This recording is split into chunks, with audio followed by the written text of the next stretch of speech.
All right, thank you so much for joining me. This is part one of a three-part series about obtaining masked bone conduction.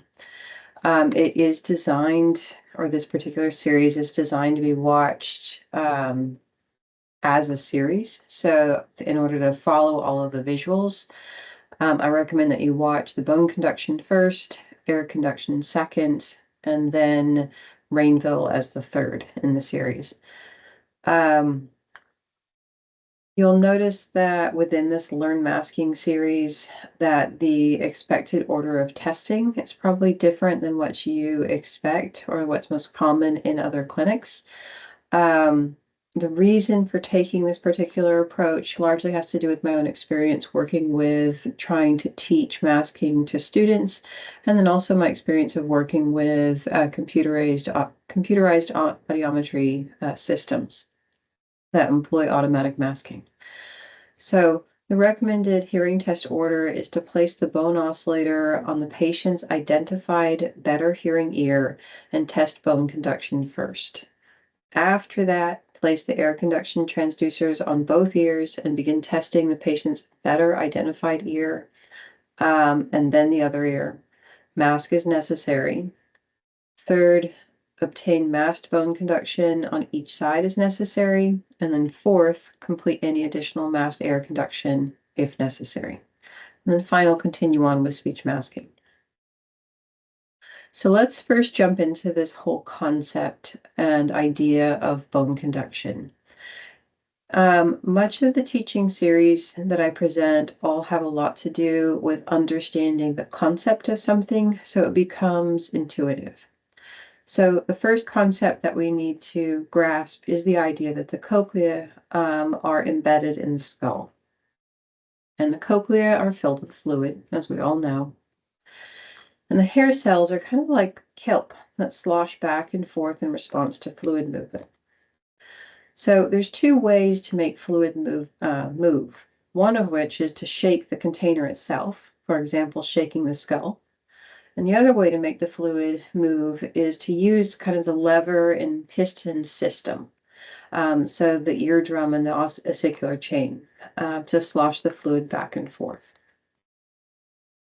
So when we think about bone conduction and we think about use of the bone oscillator, think about this. Imagine 2 cups of water in a concrete block. If you shake the block, the fluid moves in both cups. Thus, the kelp in both cups will be moved. It takes a certain amount of force to shake an object. And I know we all learn this in some of the basics of audiometry, but it's important that we learn it. No one ever actually says why we learn it. But we all know that it takes a certain amount of force for each frequency. So for each frequency, we know how much force is necessary to drive an average human skull in order to elicit detection.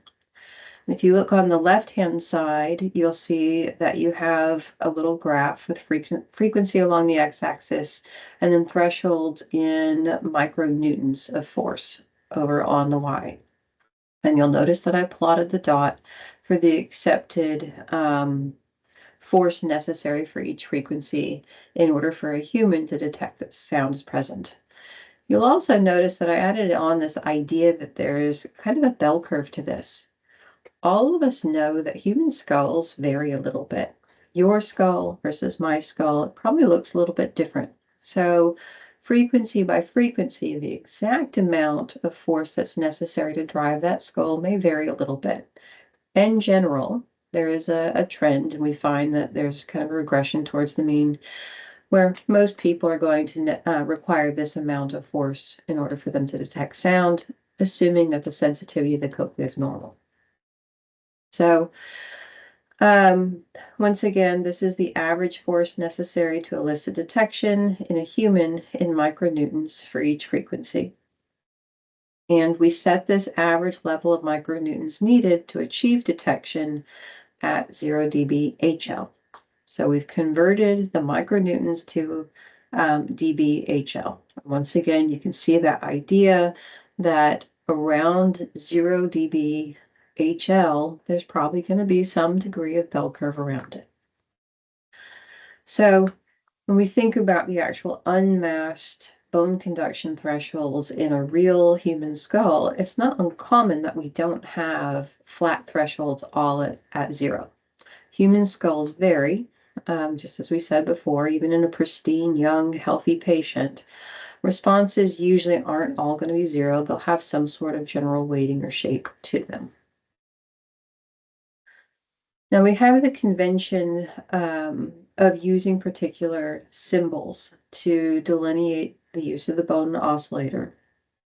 And specific for mastoid placement, we tend to use these two symbols, which simply just denotes which side of the head we have placed the transducer.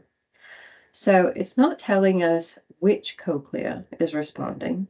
It's just that the color and the symbol denote the physical location of the transducer. And that becomes really important when we try to find out more about the system. So why do I say this? Why do I say that the color and the exact symbol don't really tell us much? That's because of the way that our whole system works. And as we just discussed before, it's this idea that we have 2 cups of water in a concrete block. The task that we're asking the patient to do is simply detect beeps. Is there anything present? We're not even asking them to tell us exactly what frequency or which side. It's just simply, if you think you hear beeping, raise up a hand. So if I shake the block, the fluid's going to move in both cups. And the end result is that the patient will raise their hand because our instruction to the patient is, if you hear any beeping, raise your hand. So we present beeps, patient raises their hand. Even if I move the bone oscillator on this side and I present beeps, the patient's still going to raise their hand. I could present beeps through the top of the skull or somewhere else on the skull, and the patient's still going to raise their hand because that's what we've asked them to do. If they detect beeping, simply raise your hand. That's the nature of detection. We're not asking to make opinions about where or quality. It's just simply, if you detect beeping, raise your hand. So the level at which the hand raise occurs, we use a symbol to denote what that level was. We choose the color and the exact symbol to simply denote where the physical location of the transducer was. But we have to always keep in mind that it doesn't tell us exactly which side is responding. So if I switch it on the right or on the left, I don't really actually end up learning anything. So I don't know which cochlea is responding because I haven't effectively isolated one cochlea over the other. So how can I evaluate the cochlea on the side of the hearing loss? Well, that comes down to how we place our transducer and how we then go about providing masking to isolate the ear in question. So once we have obtained the unmasked bone conduction for essentially the better ear, the next process is isolating each ear. In order to do that, we're going to place the transducer on the poor hearing side. So the bone conduction oscillator on the poor hearing side. And then we put air conduction transducer on the opposite side, whether it be a TDH headphone or whether it be an insert. But the purpose of that is that we're going to introduce masking using air conduction. So that air conduction, instead of shaking the container, which is what the bone conduction is doing, the air conduction is using the piston and rocking action of the stapes footplate and the ossicles to introduce noise into the non-target cochlea. This, in turn, ends up helping us isolate the cochlea in question. So with all of the noise being presented inside the contralateral side, we proceed with presenting sound via bone conduction in the ear in question. We raise the intensity until it's detected. Once the patient detects beeps, they raise their hand. Now, eventually, what happens is, depending on the amount of masking that we're presenting, as we raise the intensity of the beeps, the amount of newtons of force moving the entire container, that both of the cochleas are housed inside, it is possible that that amount of force will exceed the amount of random activity being presented through the air conduction. And so eventually it's possible that the patient, once again, may be hearing from both sides. In order to continue to isolate the ear in question, what we have to do is raise masking. We make the amount of noise inside of the contralateral ear louder, so that way we can then have more room to make our beeps louder and effectively isolate the ear in question. Eventually, if we get loud enough, we're able to delineate exactly what is the sensitivity of the ear in question. So you can see the change in the plotted responses, which indicate that yes, masking was in fact used. Now, given this isolation, we now learn something about our cochlea. So that's what we're doing with masked bone conduction, is we're essentially mixing newtons of force through the bone oscillator with air conduction to isolate the ear that we want in order to learn more about the sensitivity of the system. So let's begin. And this is really why this series was developed. It's specifically to help make the idea of masking visual to a student. So we have our right audiogram, we have our left audiogram. Across the x-axis, we have 125 through 8,000 hertz in white, and then our equipment does go up to 16K, but we'll just take the traditional approach here. Across the Y, we have -10 at the top, passing through 0, and then eventually reaching towards the equipment output limits, which are shown in white, anywhere from 90 at 125 to about 120 at 2 and 4K hertz. So let's pretend we obtain let's pretend that we obtain unmasked bone conduction first, and maybe we have it physically placed on the right side. Maybe we have it physically placed on the left side. In reality, I don't really care where it's placed. So we're going to have a convention. We will likely have something using a symbol that means that it's placed on the right or the left. But in your head, whenever you see that symbol of unmasked bone, I want you to think of it as this way. So I know that the little V is used for forehead placement, but the purpose here is teaching conceptually. So regardless of what your mastoid placement, unmasked mastoid placement says, think of that symbol as being V, non-specific to either side. So I'm encouraging that because I want to reiterate that it's not a particular ear that's responding. The symbol is simply denoting the more sensitive of the two cochleas embedded inside of the skull. And what we're about to do is to try to delineate which cochlea is in fact actually responding. So in the next part of our testing of hearing, after we have the unmasked bone conduction thresholds, we'll move on. We'll find air conduction thresholds, beginning with the ear that the patient identifies as being their better ear, and then moving on to the ear that the patient identifies as being the poorer ear. So let's pretend that we do so, and this is what we find. Now, the next step is we need to figure out what needs to be masked for bone conduction. So there is a particular rule that we consider the bone conduction masking rule. What that rule is, here we're pretty strict, and this is common for a lot of the larger hospitals. But basically the masking rule states, mask any two consecutive air bone gaps of 10, or any one air bone gap of 15 dB or greater. So show me what needs to be masked for bone conduction on the left side.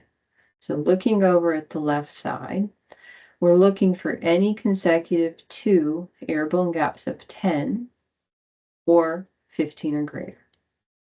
And so what we see is that there's about 4 frequencies at which there's clearly an air bone gap.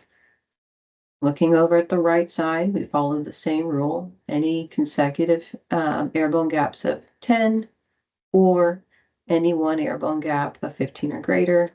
And we see that on the right side, there's 3 different frequencies over there. So if we're going to proceed with finding masked bone conduction on the right, how do we do it? Where do we place the bone oscillator? Where do we place the headphone for actually producing the masking through via air conduction?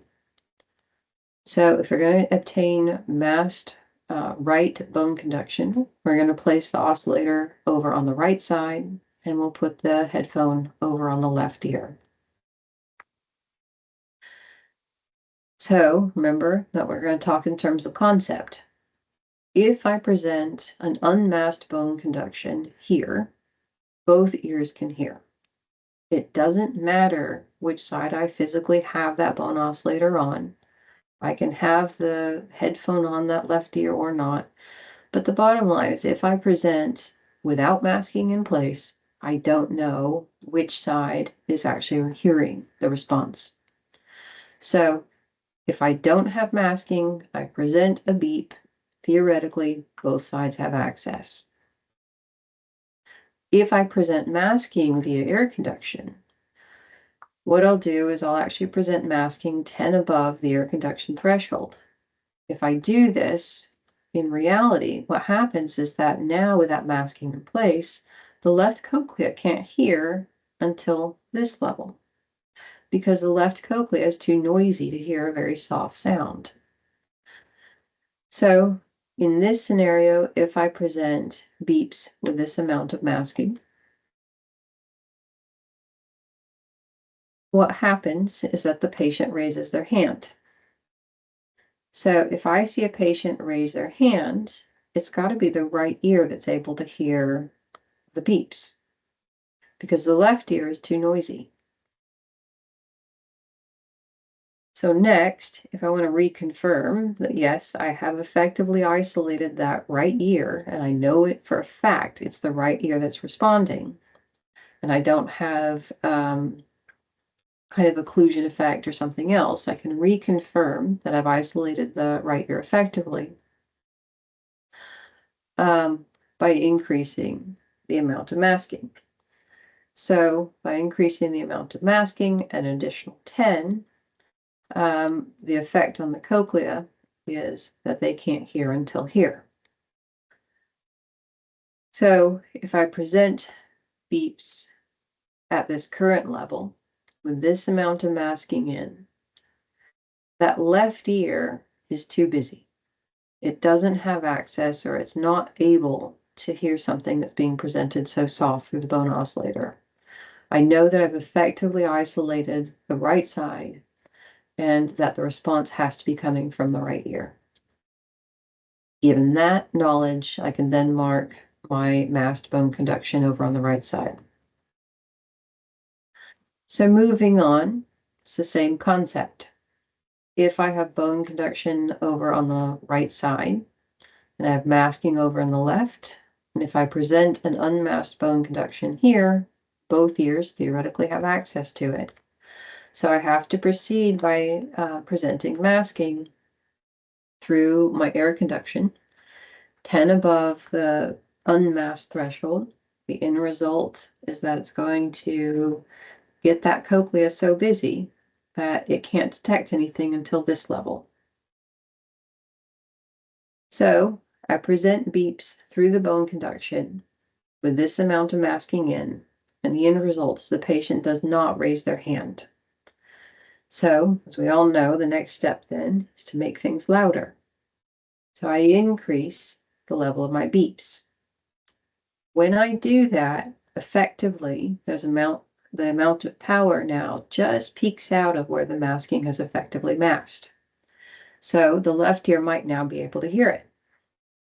So if I raise my beeps up 10, I also need to make my masking louder in order to re-drown that cochlea so he can't hear. So by raising the beeps up 10, I want to raise my masking by 10 in order to continue to effectively mask that left ear. So at this level, the left cochlea can't hear. Present my beeps through the bone conduction with this amount of masking. Once again, the patient does not raise their hand. We all know I've got to make it louder again. Pops out through the masking. So it's possible that the other ear is hearing it. I have to raise my masking again in order to effectively keep that left ear, the left cochlea masked. So I present my beeps to the bone conduction. Patient raises their hand, even though I have the left ear masked. The next step is I'm going to keep my masking where it is, and I'm going to reconfirm the threshold of the beeps. In the process of reconfirming, I discovered that it's actually here at 25. I want to be certain that I have sufficient masking, and I know that it is in fact coming from that right ear. What I can do is I'm going to raise my amount of masking again, and I'll present beeps again through the bone oscillator. If I have effectively masked the left ear, the right ear is going to continue to respond. So they're going to continue to raise their hand. And given the amount of masking that I have present over in the left ear, I know that the response has to be coming from the right side. Once I'm certain, I can proceed with masking or proceed with plotting my masked bone conduction over on the right side. So we're going to jump straight to the masked bone conduction for 250, where I'm presenting right at the same level where I have my unmasked. I have 10 dB above my unmasked air conduction, which is effectively masked out that cochlea until this level. The patient doesn't raise their hand when I present the beeps at this level with this amount of masking. So given that they don't raise their hand, what is the next step?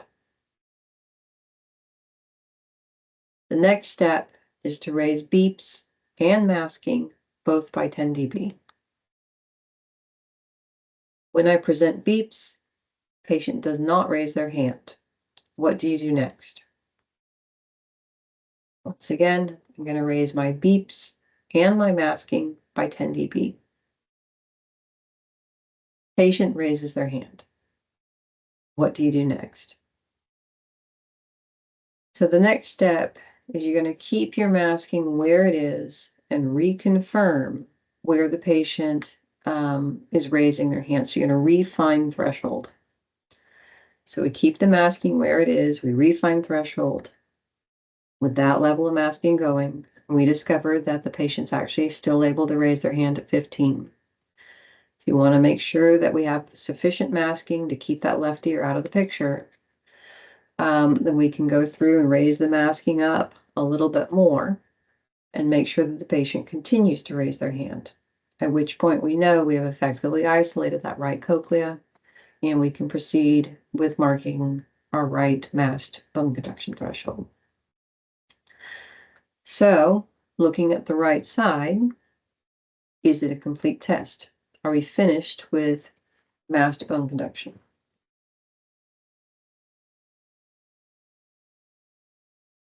And to say yes. So the next step is to continue with left masked bone conduction.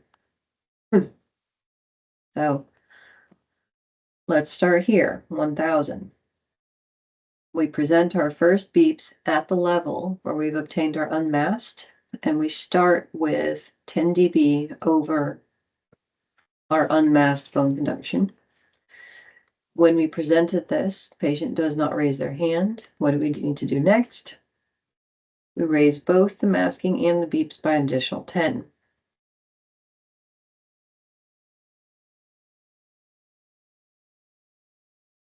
So now what? Patient raises their hand. We're going to keep the masking where it is, and we're going to reconfirm our threshold. And we discovered that our threshold's at 30.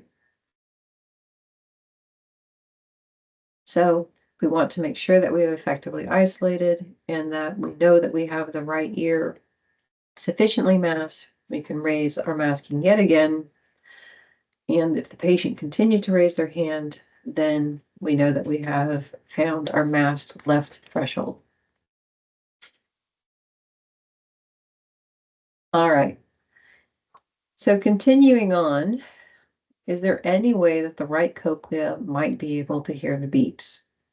What we've been doing with our masking levels, we've been presenting it at 10 over the unmasked air conduction. And this is where we have a little bit of a dilemma. The way that we obtain our unmasked or even masked bone conduction is that we're using newtons of force. Yet the way that we're providing our masking is through sound pressure level, so SPL. So there's a little bit of an extra difference here. And so what I need to make sure that I do is that I have sufficient masking in SPL to make sure that I've overcome this difference in the way that we're driving the system. So I'm actually going to start the air conduction masking 10 over where the unmasked threshold is. But thereafter, it essentially proceeds in the same way. So I present here with this amount of masking and the patient does not raise their hand. What do I do next? If you said raise beeps and masking by 10, you're correct. So we do that. Patient does not raise their hand. What's next? Beeps and masking are raised by 10. Patient does not raise their hand. What's next? Beeps and masking by 10. Patient raises their hand. So at this point, what's next? We're going to keep the masking the same level. You're going to proceed with, once again, identifying where threshold is for this level of masking. And we discover it's at 60 dB. To ensure that we have sufficient masking, we can raise the masking a bit more and make sure that we have that ear effectively masked and that we know that our response is truly coming from the left side.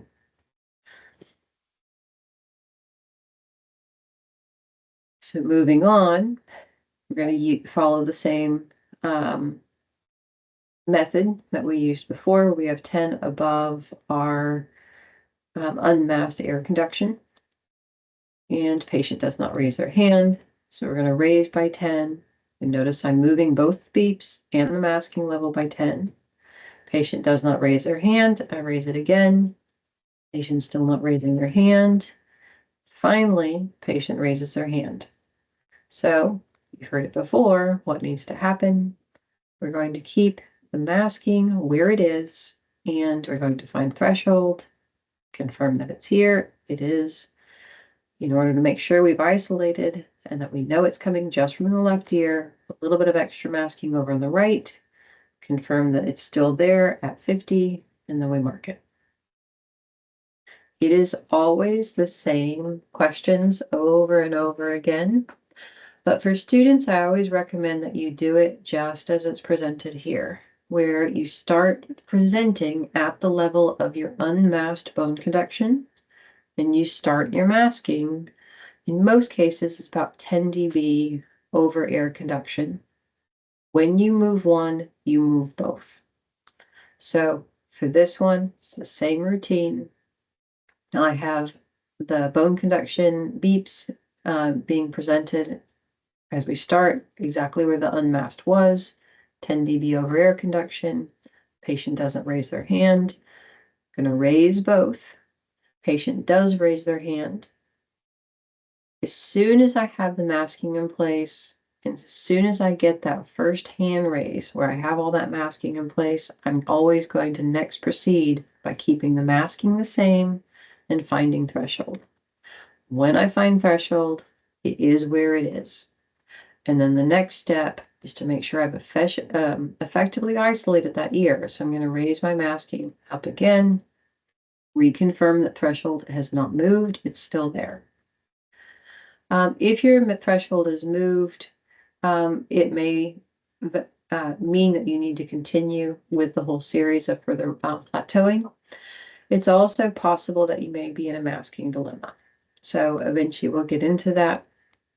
But once we know that we have effectively isolated that ear and we're seeing that the patient's still raising their hand, we're free to go and proceed and plot the mast foam. So now, as I said before, this is the perfect chance to move forward to the next step, which is learning air conduction masking. Thank you.